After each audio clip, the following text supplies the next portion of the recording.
Cavan railway station opened for passengers on Tuesday the 8th of July 1856.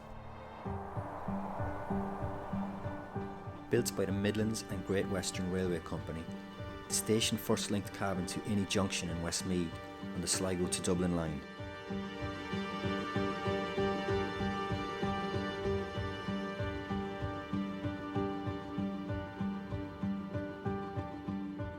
The Clonus to Cavan section was completed 6 years later and opened on the 7th of April 1862. This would be operated by what would become the Great Northern Railway Company.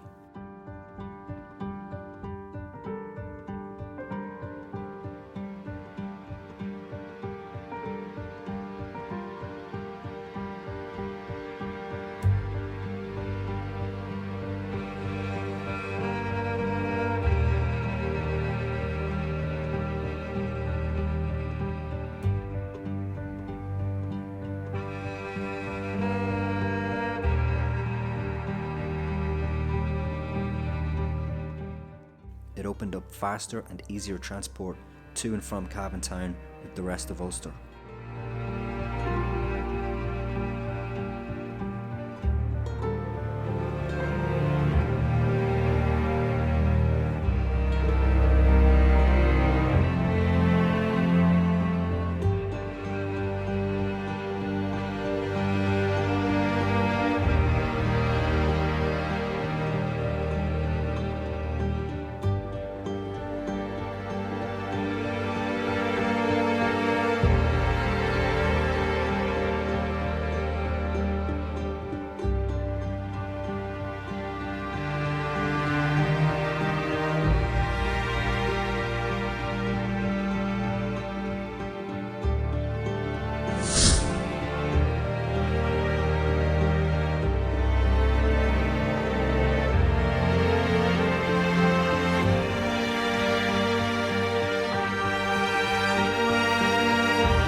The railway would become an essential part of the local community for decades to come.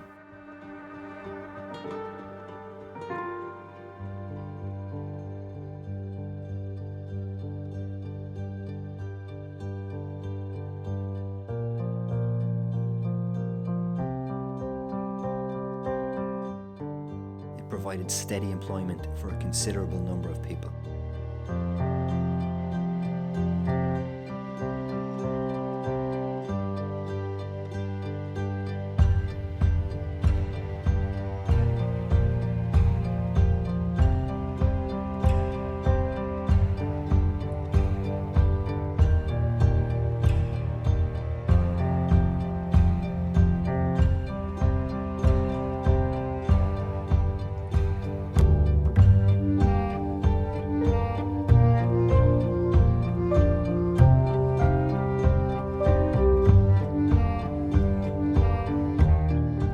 Before transport needs were dependent on cars and lorries, the train was used for journeys of all distances.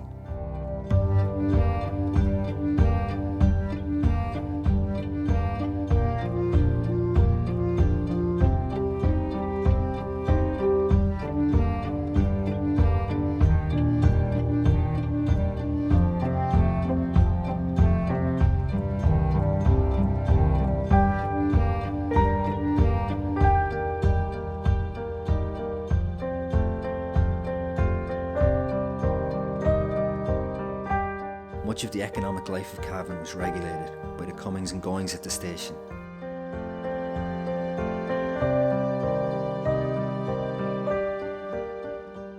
Goods and parcels would be collected off the trains and delivered throughout the town. Livestock bought and sold on fair days were transported regularly. Families said goodbye to loved ones, often for the last time, as they emigrated with hopes of a better life. The rise in emigration, car ownership and competing bus services in the early part of the 20th century negatively affected passenger numbers. But it was the partition of Ireland in 1921 which caused the most significant damage to the railway in Cavan. Border controls and tariffs on goods impeded trade between long-established relationships in towns on both sides of the new border.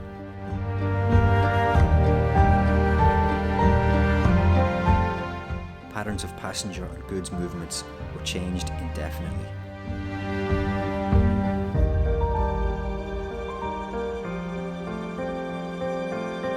A brief resurgence during the years of World War II gave only false hope to the Great Northern Railway Company. In 1950, with profits a distant memory and rising expenditure, the company announced it would cease all operations.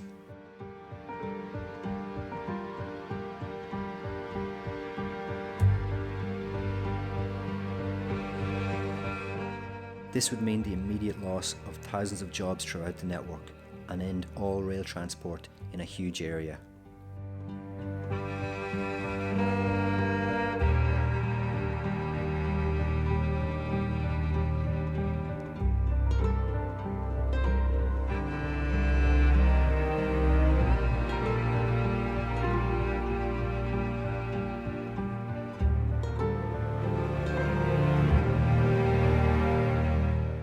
The announcement shocked the governments in the north and south to negotiate a purchase of the struggling railway company and establish a board responsible for the modernising and operating of it.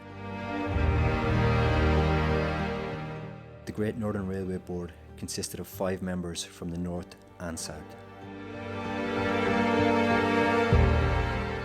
It quickly became clear that the two governments had contrasting philosophies on how to move the rail network forward. This slowed down any modernisation, which led it to fall behind CIE in the south and the Ulster Transport Authority in the north, both of whom prioritised road transport over rail.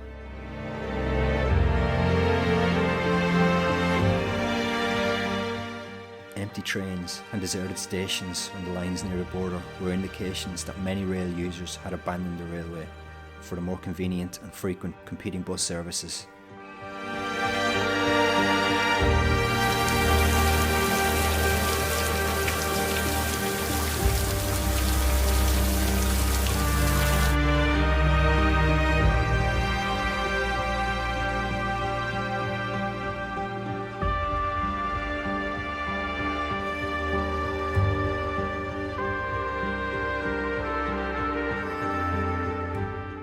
It was clear that the Great Northern Railway was not going to survive without drastic action.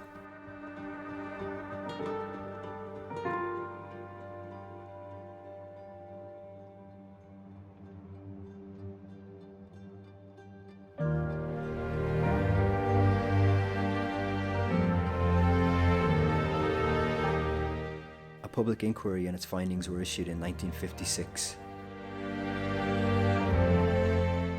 In Northern Ireland, the tribunal chairman rejected the board's evidence for the benefit to communities on both sides of the border only if the rail network received the financial support it needed. In disagreement, the chairman of the tribunal in the Republic gave reasons against closure. But as far as the Northern government was concerned, the matter was irreversible. They had already started closing stations and demolishing lines throughout Ulster.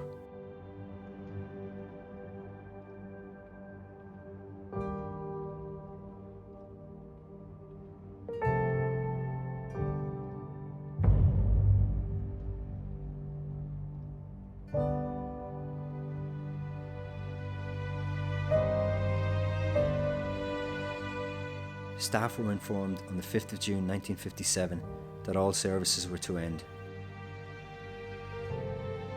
Almost half of Northern Ireland's railway system immediately closed. This action was taken against the advice of the Railway Board of Management, and in spite of the evidence which showed any economies would be negatively affected by widespread closures.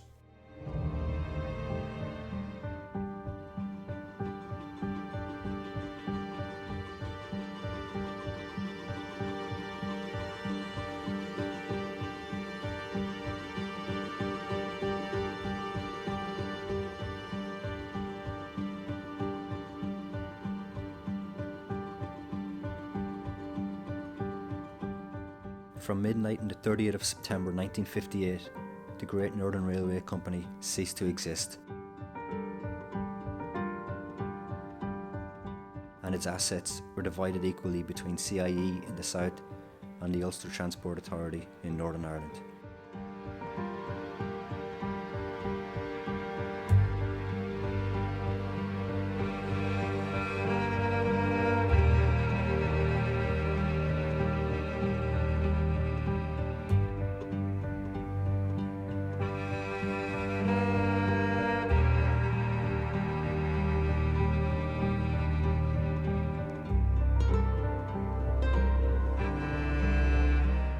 Passenger travel had already been withdrawn, the lines remaining open solely for goods traffic, until the very last train left Cavan station under little fanfare on Friday the 1st of January 1960.